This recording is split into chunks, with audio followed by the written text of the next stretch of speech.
Agradecemos moito que vos desplazades hasta aquí a acompañarnos a cubrir esta visita que queríamos facer pois a unha das zonas donde existen maiores complicacións ahora mesmo dentro da complicación que se está producindo en toda a provincia de Ourense. Mantense en situación bousa durante 2 días.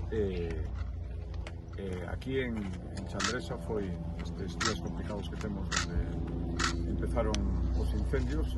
Ahora mesmo hai 5 incendios activos na provincia de Ourense, 5 grandes incendios, todos en Chandresa, veres a zona quemada máis de 400 hectáreas, outro na Ceda, outro en Oindra,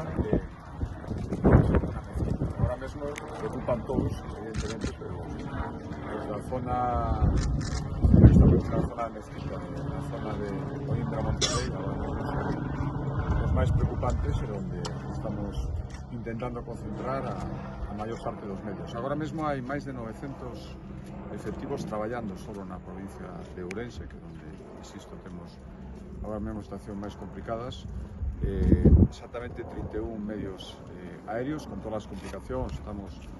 Comentaba ahora o asente que nos daba as explicacións técnicas, pois casi debaixo dun núcleo tormentoso, que eso dificulta o traballo dos medios aéreos, onte xa o fixo, provócase tamén cambios de viento que dificultan todavía máis a extinción, pero lógicamente seguimos traballando con todos os efectivos disponibles. Volvo a agradecer moitísimo o traballo que están facendo, o traballo titánico, volvo a facer tamén unha chamada, por suposto, a prudencia. Estánse producindo, sabedes, durante o día de hoxe, xa onte, cortes de tráfico onde é necesario, por razóns de seguridade, por razóns de operatividade dos medios, e intentaremos que sexan os máis cortos posibles, pero, lógicamente, garantir a seguridade e facilitar os medios que traballen, isto é